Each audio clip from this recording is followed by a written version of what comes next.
एक जर्नलिस्ट जिसकी मौजूदगी में ट्रूथ सिप से एक औरत गायब हो जाती है। Welcome to plot Decoded. आज हम एक्सप्लेन करने वाले हैं Hollywood movie Women in Cabin 10। Laura Blacklock जो कि एक जर्नलिस्ट होती है, वह एक इंटरव्यू के सफर से वापस आई है।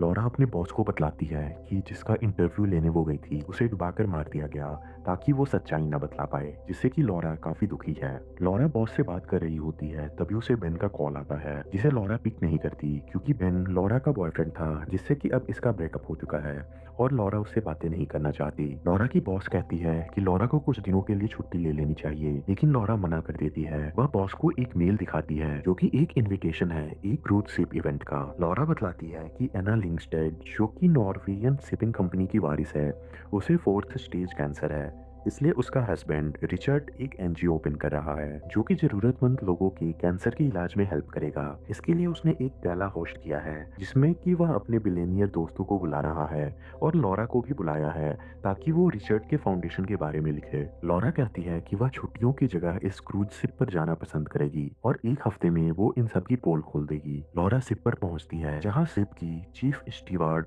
कार्ला उसका स्वागत करती है। लॉरा वहां डॉक्टर मेहता से भी मिलती है जो कि मिसेज लिंगस्टेड के डॉक्टर हैं। डॉक्टर मेहता बतलाते हैं कि वो और रिचर्ड फ्रेंड्स थे, लेकिन एने की बीमारी के बाद से वो उनकी फैमिली डॉक्टर बन गए हैं। लॉरा वहां पे मौजूद एडम और बाकी लोगों से भी मिलती है, जिनमें एक बिलियनियर कपल थॉमस और हेidi भी शामिल हैं। तभी वहां बेन भी लॉरा से मिलता है। बेन यही बतलाने के लिए लॉरा को कॉल कर रहा था कि उसे भी इस शिप पे इनवाइट किया गया है। इनका सफर शुरू होता है। कार्ला इन सबको कहती है कि वो लोग अपने कमरे में जाकर आराम कर सकते हैं और मिस्टर बल्मर उनसे कुछ देर बाद आकर मिलेंगे। लॉरा अपने कमरे में जाती है। वह बालकनी में जाती है और बाहर के नज़ारे देखने लगती है। तभी बगल की बालकनी से सिगरेट बर्ड्स उड़कर उसके बालकनी में आ जाते हैं। लॉरा उन्हें अपने डस्टबिन में डाल देती है। थोड़ी देर बाद रिचर्ड उन सब से मिलता है और डोनेशन के लिए थैंक्स कहता है। रिचर्ड कहता है कि एनी अभी थक गई है और वो सो रही है और वो सभी लोगों से कल पार्टी के टाइम पर मिलेगी। शिप पर रिचर्ड का फ्रेंड डैनी भी आता है जो कि एक म्यूजिशियन है और गाला में परफॉर्म करने के लिए इसे बुलाया गया है। रात में लॉरा डिनर पर जाने के लिए निकलती है। तभी वह देखती है कि बेन जो कि इसका एक्स बॉयफ्रेंड है, वो किसी लड़की से बातें करते हुए उसी गैलरी से जा रहा है। लॉरा उससे नहीं मिलना चाहती, इसलिए वह पास में कैबिन नंबर 10 में चली जाती है। कैबिन 10 में एक औरत है जिसे कि लॉरा सॉरी कहती है और वापस बाहर निकल जाती है। लॉरा सबके साथ डिनर टेबल पर जाती है। तभी बल्मर की चीफ सिक्योरिटी है सीक्रेट उसे आकर कहती है कि मिसेज लिंगस्टेड उसे डिनर के बाद मिलना चाहती है। लॉरा एनी लिंगस्टेड से मिलने जाती है। एनी उसे बतलाती है कि उसने ही लॉरा को सिप पर बुलाया था। साथ ही एनी लॉरा को अपनी स्पीच की स्क्रिप्ट देती है। एनी चाहती है कि लॉरा उसकी स्क्रिप्ट पढ़े ताकि इसमें कोई खामी ना हो। एनी 2 दिनों बाद पार्टी की स्पीच में अपनी सारी प्रॉपर्टी दान में देने वाली है। एनी बतलाती है कि वह फाउंडेशन को उन लोगों को सौंपना चाहती है जिनका दिल और दिमाग एनी या फिर रिचर्ड से ज्यादा बड़ा है। एनी बतलाती है कि अब उसने दवाइयां लेना भी बंद कर दिया है। एनी लॉरा से कहती है कि वह इस पर थोड़ा और बात करना चाहेगी, लेकिन वो अभी काफी थक गई है, इसलिए वो कल बातें करेंगे। लॉरा रात को अपने केबिन में सो रही होती है। तभी उसे बगल की बालकनी से किसी के लड़ने की आवाजें आती हैं। लॉरा अपनी बालकनी का दरवाजा खोलती है। तभी उसे पानी में किसी के गिरने की आवाज आती है। वह जल्दी से बाहर देखती है जहां उसे एक औरत पानी में दिखती है। इसके साथ ही लॉरा को बगल की बालकनी की दीवार पर खून के कुछ दाग भी दिखाई देते हैं। लॉरा जल्दी से केबिन क्रू को इन्फॉर्म करती है जो कि शिप के कैप्टन और बाकी लोगों को भी इन्फॉर्म करते हैं। कैप्टन बतलाता है कि वो लोग शिप को मोड़ रहे हैं ताकि गिरे हुए पैसेंजर को बचाया जा सके। क्रू मेंबर्स सारे पैसेंजर को चेक करते हैं, लेकिन सब लोग शिप पर ही मौजूद हैं। ये लोग कैबिन नंबर 10 में जाते हैं। लॉरा बतलाती है कि वहां पर एक औरत थी जिसे कि उसने देखा था, लेकिन कैप्टन कहता है कि कैबिन 10 में कोई नहीं है। जिन लोगों के लिए कैबिन 10 अलॉटेड था उन्होंने अपनी बुकिंग 2 दिन पहले ही कैंसिल कर दी थी। लॉरा उन्हें बालकनी में ले जाती है, लेकिन वहां पर अब कोई भी खून का निशान मौजूद नहीं होता। लॉरा प्रूफ के लिए अपना डस्टबिन लाती है जहां पर उसने सिगरेट के टुकड़े फेंके थे, लेकिन वो डस्टबिन भी अब साफ है। सबको लगता है कि ये लॉरा का भ्रम है। अगले दिन लॉरा कालरा को बुलाती है। वह कहती है कि उसका इंटरनेट नहीं चल रहा। कालरा बतलाती है कि डेक पर वो एक टेक्निकल इशू से जूझ रहे हैं और इस वजह से शिप का वाईफाई काम नहीं कर रहा। लॉरा एनी से मिलने जाती है। वह कहती है कि बाकी की बातें वह आज कर सकते हैं, लेकिन एनी कहती है कि वह आज काफी बीमार फील कर रही है क्योंकि कैंसर की दवाइयां उसे काफी कमजोर कर रही हैं। लॉरा बेन के कमरे में जाती है। वो उससे बातें कर रही होती है। लॉरा कहती है कि ये सब उसका भ्रम नहीं है। लॉरा बेन से उसका लैपटॉप लेती है और उसके खींचे हुए फोटोज देखने लगती है ताकि उसे केबिन 10 वाली औरत का कोई सुराग मिले। लॉरा को एक फोटो मिलती है जिसमें कि वह केबिन 10 वाली औरत एडम के साथ किसी पार्टी में होती है। वह फोटोज बाकी लोगों को दिखाती है। एडम बतलाता है कि वह कुछ महीने पुरानी फोटोज हैं और उसे उस लड़की के बारे में कुछ भी याद नहीं है। वहाँ पर डॉक्टर मेहता भी होते हैं जो कि लॉरा को कहता है कि लॉरा ने कुछ दिनों पहले ही एक लड़की का मर्डर देखा है जिससे कि वह सदमे में है, इसलिए यह सब भ्रम हो रहा है। रिचर्ड कहता है कि लॉरा को एक स्पा लेना चाहिए जिससे कि लॉरा रिलैक्स कर सके और वो अपनी सिक्योरिटी हेड से लॉरा के लिए एक स्पा बुक करने को कहता है। लॉरा स्पा लेने के बाद नहा रही होती है, तभी वहाँ किसी की आहट सुनाई देती है। लॉरा देखती है कि वहाँ कांच की दीवार पर किसी ने स्टॉप लिखा हुआ है। लॉरा बाहर आकर पूछती है कि उसके स्पा रूम में कौन गया था, लेकिन किसी को भी इसके बारे में नहीं पता। लॉरा कैप्टन से स्पा रूम की सीसीटीवी फुटेज मांगती है, लेकिन कैप्टन कहता है कि पैसेंजर के ऑनबोर्ड होने के बाद वो लोग सीसीटीवी बंद कर देते हैं। लॉरा को कुछ समझ नहीं आता।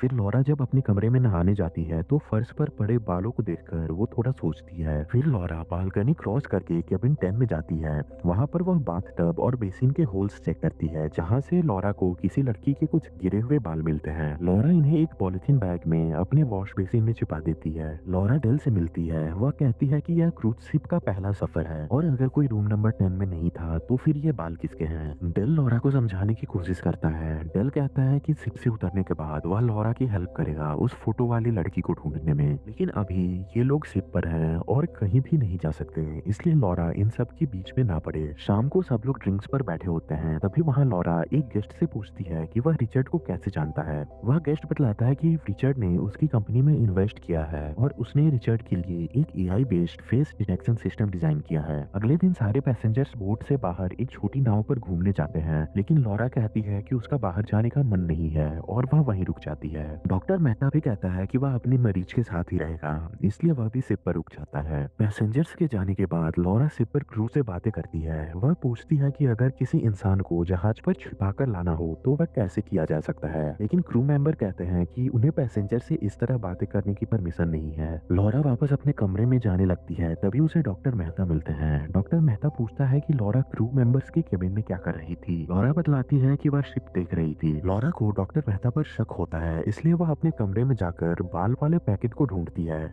जो कि उसने वॉश बेसिन में छिपाया था और फिर उसे अपने पैकेट में रख लेती है। लॉरा को अपने रूम में किसी टूटे हुए बटन भी मिलते हैं जिसे कि वह अपने पास रख लेती है। बाकी पैसेंजर शिप पर वापस आते हैं। लॉरा शिप के ऊपर फ्लोर से बेन को देख रही होती है जो कि किसी पैसेंजर्स की फोटो खींच रहा होता है। अभी लॉरा नीचे स्विमिंग पूल में गिर जाती है और पूल का कवर भी कोई रिमोट से बंद कर देता है। लॉरा डूब रही होती है, लेकिन हैदी उसे देख लेती है और ये लोग लॉरा को बचा लेते हैं। बेन लॉरा से पूछता है कि वह कैसे गिरी थी। लॉरा बतलाती है कि किसी ने उसे पीछे से धक्का दिया था। तभी लॉरा देखती है कि डॉक्टर मेहता के शर्ट का बटन टूटा हुआ है। वह मेहता से पूछती है कि क्या लॉरा के कमरे में वो गया था, लेकिन डॉक्टर मेहता इसे मना कर देता है। लॉरा बटन के प्रूफ के लिए अपनी कोट को ढूंढती है। लॉरा पूछती है उसका कोट कहाँ पर है जिसमें उसने बटन और केबिन 10 से बाल के सैंपल रखे थे। इस पर क्रू बतलाता है कि गीले होने के कारण उन्हें धुलने भेज दिया गया है। लॉरा लॉन्ड्री रूम में अपने सामान को चेक करती है, लेकिन उसमें बाल और बटन दोनों ही गायब होते हैं। लॉरा बेन पर गुस्सा होती है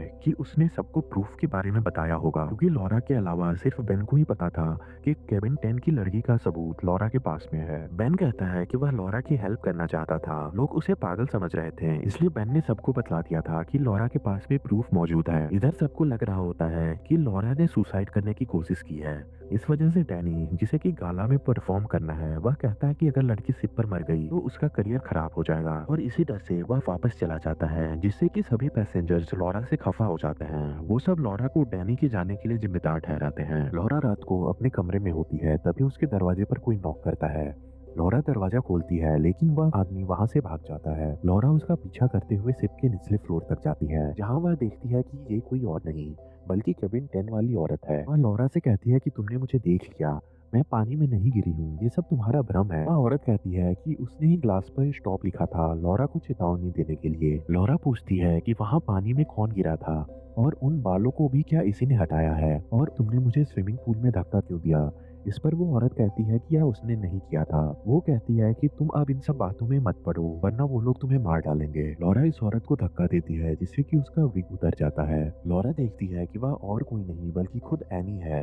इस पर एनी लॉरा को धक्का देती है, जिससे कि लॉरा का सिर दीवार पर टकराता है और वो बेहोश हो जाती है। लॉरा की आंखें खुलती है। वह देखती है कि एनी उसे बेसमेंट के केबिन में लॉक रखा है। लॉरा को एनी की बातें याद आती हैं। जब वह पहली बार एनी से मिली थी तो एनी ने उसे बताया था कि उसने दवाइयाँ लेनी बंद कर दी है। लेकिन केविन 10 की घटना के अगले दिन जब लॉरा एनी से मिलने जाती है, तब एनी कहती है कि दवाइयों की वजह से उसे थकान महसूस हो रही है। साथ ही एनी को अब यह याद नहीं होता कि उसने अपनी स्पीच की स्क्रिप्ट लॉरा को दिया था। लॉरा समझ जाती है कि ये औरत एनी नहीं बल्कि यह केविन 10 वाली औरत है, और जो औरत उस रात डूब गई वह एनी थी। तभी वहां पर केविन 10 वाली औरत आती है। वह लॉरा को सच्चाई बतलाती है। इसका नाम कैरी है। कैरी बतलाती है कि रिचर्ड को पता चल गया था कि एनी उसे अपनी वसीयत से निकालने वाली है, इसलिए रिचर्ड ने अपनी एक फ्रेंड की हेल्प ली जिसने कि रिचर्ड के लिए एक AI based face detection software बनाया था, जिससे कि रिचर्ड ने कैरी को ढूंढा जो कि एनी की हमशक्ल है। कैरी किसी जुर्म में जेल जाने वाली थी, लेकिन वो अपनी छोटी बच्ची से दूर नहीं जाना चाहती थी। रिचर्ड ने उसे जेल जाने से बचाया और पैसे भी ऑफर किए जिससे कि कैरी अपनी बेटी के साथ रह सके और उसका ख्याल रख सके। रिचर्ड ने अपने फ्रेंड मेहता के साथ मिलकर ये प्लान किया। कैरी को सिर्फ एनी की एक्टिंग करनी थी, लेकिन उस हादसे वाले समय एनी ने रिचर्ड और कैरी को एक साथ देख लिया था, जिससे कि इनकी लड़ाई हुई और दीवार पे सर लगने की वजह से एनी की डेथ हो गई, जिसकी बॉडी रिचर्ड ने समुद्र में ही फेंक दी। जेरी बतलाती है कि रिचर्ड ने मेहता को वही इंजेक्शन देकर मारने के लिए कहा है जो वो लोग एनी के लिए यूज कर रहे थे। जेरी जाने लगती है, तभी एनी उसे समझाती है कि रिचर्ड बस जेरी का फायदा उठा रहा है और गाला के बाद वह जेरी को भी मार डालेगा। जेरी लॉरा को केबिन में ही रहने को बोलकर वहां से चली जाती है। इधर मेहता रिचर्ड को बतलाता है कि लॉरा गायब हो गई है। रिचर्ड कहता है कि अगले दिन वो लोग गाला के लिए एक आइलैंड पर जाएंगे और तब मेहता कैसे भी उसे ढूंढकर मार डाले। रात में डेल लॉरा के कमरे में जाना चाहता है, लेकिन डॉक्टर मेहता उसे रोकता है। वह कहता है कि उसने लॉरा को रिलैक्स होने के लिए नींद की गोलियां दी हैं, इसलिए कोई उसके कमरे में ना जाए। अगले दिन शिप पर मौजूद सभी लोग एक आइलैंड पर गाला के लिए जाते हैं। रिचर्ड बतलाता है कि डॉक्टर मेहता शिप पर ही रुकेगा क्योंकि उन्हें लॉरा का ख्याल रखना है, लेकिन बेन कहता है कि वह भी लॉरा के साथ शिप पर रुकेगा। शिप पर अनाउंसमेंट होती है कि सभी लोग छोटी बोट पर आ जाएं जो कि आइलैंड के लिए रवाना होने वाली है। लॉरा बाहर निकलती है। वह शिप के कंट्रोल डेक पर जाती है। वहां जाकर लॉरा रेडियो से दूसरे शिप को कांटेक्ट करना चाहती है, लेकिन तभी वहां डॉक्टर मेहता आ जाता है। लॉरा वहां से भागती है। उसे बाहर डेक पर शिप का कैप्टन दिखता है, वह भी रिचर्ड के साथ में मिला हुआ है। ये दोनों लॉरा के पीछे भागते हैं। तभी वहां बेन आ जाता है जो कि लॉरा को बचाने के लिए डॉक्टर से लड़ता है, लेकिन इसी बीच डॉक्टर वो इंजेक्शन जो कि लॉरा के लिए लाया था वो बेन के गले में लगा देता है, जिससे कि बेन की डेथ हो जाती है। डॉक्टर वापस लॉरा के पीछे आता है, लेकिन वह पानी में कूद जाती है। डॉक्टर मेहता आइलैंड पर आकर रिचर्ड को यह सब बतलाता है, लेकिन वह कहता है कि इतने ठंडे पानी में लॉरा का बचना नामुमकिन है। ये लोग इवेंट वाली जगह पर होते हैं, लेकिन अब लॉरा कैसे भी इस आइलैंड पर पहुंच चुकी है। लॉरा जब गाला इवेंट में पहुंचती है तो उसे एना की सिक्योरिटी हेड मिलती है। वह सिक्योरिटी को बुलाने वाली होती है, तभी लॉरा उसे सारी बातें बतलाती है। सिगरेट कहती है कि वो लॉरा की बातों पर बिलीव नहीं करती, लेकिन लॉरा कहती है कि वह प्रूव कर सकती है। इस पर सिगरेट उसे इवेंट रूम में जाने देती है। लॉरा सारे मेहमानों के सामने एनी की स्पीच पढ़ती है, लेकिन रिचर्ड लॉरा को रोक देता है। सिक्योरिटी से लॉरा को बाहर ले जाने के लिए कहता है, लेकिन चेरी जो कि बाकी सब लोगों के लिए एनी है, वह सिक्योरिटी को रोक देती है। एनी लॉरा को स्पीच पढ़ने को कहती है। लॉरा सबके सामने एनी की स्पीच पढ़ती है। रिचर्ड सबसे कहता है कि यह झूठ है, एनी ने यह नहीं लिखा, लेकिन चेरी कहती है कि ये उसी ने लिखा है। इस पर रिचर्ड कहता है कि तुम खुद को एनी समझने की गलती मत करो, जिससे कि वहां मौजूद सभी लोगों को पता चल जाता है कि यह औरत एनी नहीं है। खुद को सबके बीच घिरता देख रिचर्ड चेरी के गले पर चाकू रखता है और उसे लेकर वहां से भागने लगता है, लेकिन तभी एनी की हेड सिक्योरिटी उसे शूट कर देती है और चेरी की जान बच जाती है। कुछ दिनों बाद लॉरा वापस अपने ऑफिस में लौटती है। लॉरा ने यह सब क्रिमिनल खुलासे अपनी रिपोर्ट में पब्लिश किया है। रिचर्ड का साथ देने वाले डॉक्टर मेहता और शिप के कैप्टन को एनी और मैन की हत्या के लिए जेल हो जाती है, और इसके साथ ही यह कहानी खत्म हो जाती है। Like and subscribe to plot decoded.